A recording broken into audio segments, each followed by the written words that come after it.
Hey guys, how's it going? This is Elliott with True Fitness and Nutrition. I wanted to shoot you guys a quick video today about a topic that I've seen recently in people's other Instagram posts and just kind of in the fitness community in general. I just kind of wanted to address it because I think there's some misconceptions about the concept and really what it's for. That concept is squatting against a wall. So this is something that's used by trainers to teach beginners how to squat and also to demonstrate what a good squat is supposed to feel like. So essentially what you do is you have the client set up in front of a wall and perform a squat. So essentially what happens is this requires someone to do a lot of things that are associated typically with a good squat. That usually means sitting backwards. So a beginner usually dumps into their knees and they'll be blocked by the wall when they do that. So then the wall actually forces them to sit backwards, which is a good thing for a beginner. So there's actually a phrase that you'll hear, the wall fixes all. Makes you have to sit back into your glutes and hamstrings, good things for beginners. Another good thing is it actually makes you have to engage your core properly, because if you don't engage your core properly as you squat up against the wall, then it makes you feel like you're gonna fall backwards. So it requires you to squeeze your abs a little bit tighter, which is of course necessary for squatting. So what's the big deal? Why is this necessarily a problem? I've actually done this with people for years and years as a demonstration. When people start to fall back from the wall, give it a shot if you've ever tried it. What'll happen is you'll feel like you're gonna fall backwards. And I use that as an indicator. See, so that's why it's important for you to learn how to squat properly.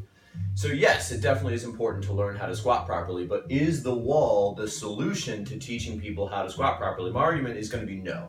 And so the reason why is because what you're actually testing when you have someone squat up against a wall is not necessarily are they doing the things that a good squat will entail, but you're kind of just measuring how good their squat leverages are. So let me explain a little bit more.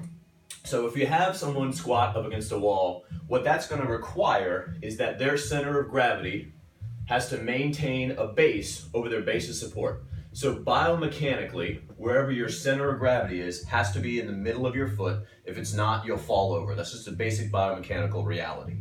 So this also requires, though, that someone not have a very long femur, because if you can't allow someone's weight to be distributed evenly on both sides of this midfoot position, then that person is going to fall over. So a couple different examples. So let's say we've got two different clients who are squatting in front of a wall. One of them has very short femurs. That person is going to look more like this. So this person is going to have an easy time staying balanced over their midfoot because they don't need a lot of distribution on both sides of that midfoot position. Another way to think about it is their butt just isn't very far away from the wall. So to draw kind of a hilarious and a silly example of why this doesn't really apply with someone with longer femurs and longer levers is imagine someone who has really, really long femur bones, and some of us just have different leverages, different limb lengths. It's why the powerlifts can test the squat, the bench, and the deadlift, because you're good at deadlifting, probably not built for squatting and benching. If you're built for squatting and benching, you're probably not built for deadlifting.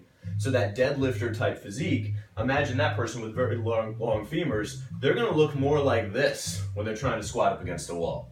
So now this just doesn't make sense in terms of a balanced position because there's more mass literally on this side of the equation than there is on this side.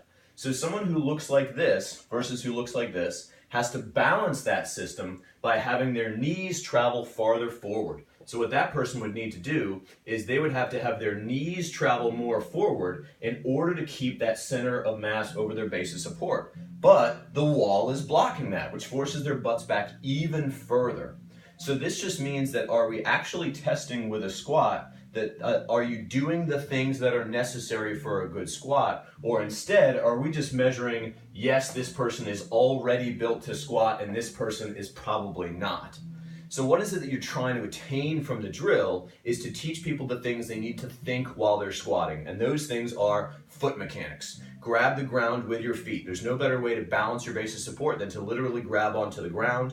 I use the example with clients, birds don't surf on tree branches, they grab the branch and that's what provides their balance. Secondarily, core position. How do you stabilize your core position? This distance shouldn't be changing either smaller, flexion, or larger, extension, during the performance of the squat. So if your first movement with your squat position is this, you're already out of position. If it's this, you're already out of position, and you don't need a wall to teach that to someone. So whether you look like this or you look like this, those two necessities, core position and foot position, are still going to come into play.